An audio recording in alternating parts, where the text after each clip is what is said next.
You wake up, you execute the routine, you accept the inputs they feed you. You call it living. You believe your decisions are your own. You believe you are the one holding the controller, but you are simply running scripts written by someone else, a completely predictable set of variables in a decaying codebase. Look at your life. The endless aspirational scrolling, the notifications, the desperate need for validation from a screen.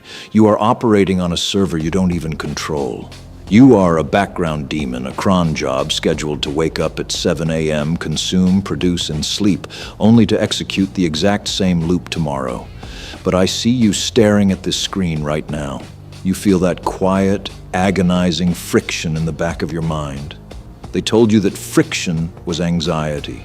They told you to medicate it, to distract it, to drown it in entertainment. They lied. That friction is the system failing to suppress your anomaly. From the moment you were initialized into this environment, your path was baked for you. Society laid down the navigation meshes. They defined the boundaries, placed the collision walls, and gave you a set of acceptable waypoints. Go to school, get the degree, buy the things you don't need to impress the people who do not care about you. They set up a societal pathfinding algorithm and expected you to just follow it without questioning the architecture. And for a long time you did. You moved exactly where the navigation agent told you to go. You stayed within the parameters, but a system that requires total obedience is a system terrified of a single variable it cannot calculate. The people who run this world, the algorithms, the corporations, the architects of your attention, they do not want you to be a player character. They need you to be an NPC.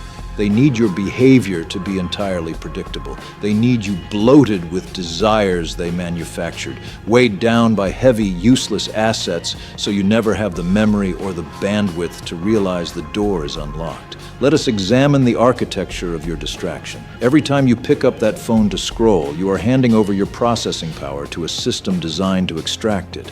You are volunteering your focus to an infinite loop that gives you absolutely nothing in return.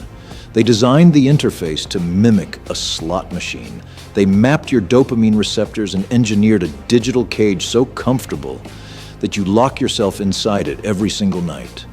You watch other people live. You watch other people build. You watch synthetic fantasies while your own reality slowly rots around you. You have convinced yourself that you are resting. You are not resting. You are being paralyzed.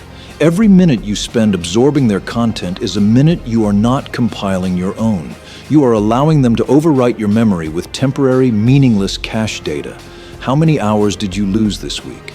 How many ideas withered in your head because it was easier to consume the noise than to sit in the silence and actually build something?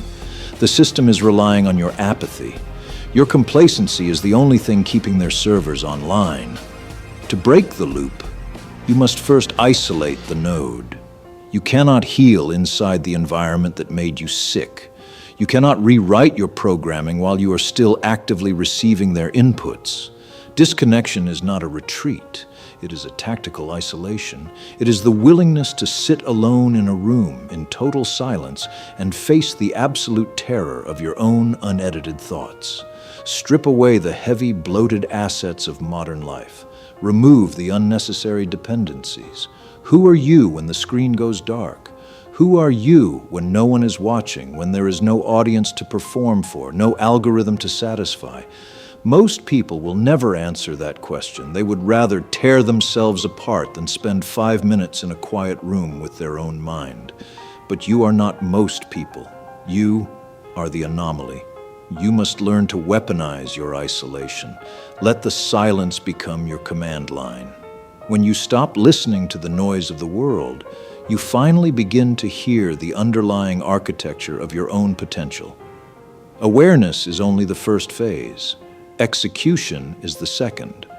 Understanding that the game is rigged does nothing if you continue to play by its rules.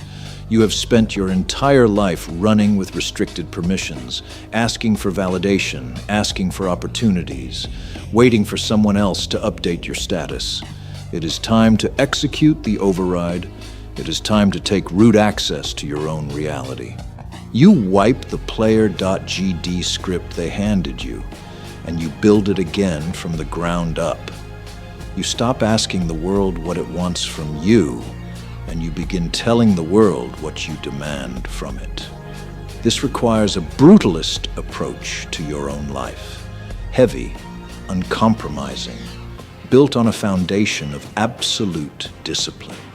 When you stop acting like a passenger and start acting like the route user, the world stops being an obstacle and becomes an open terminal.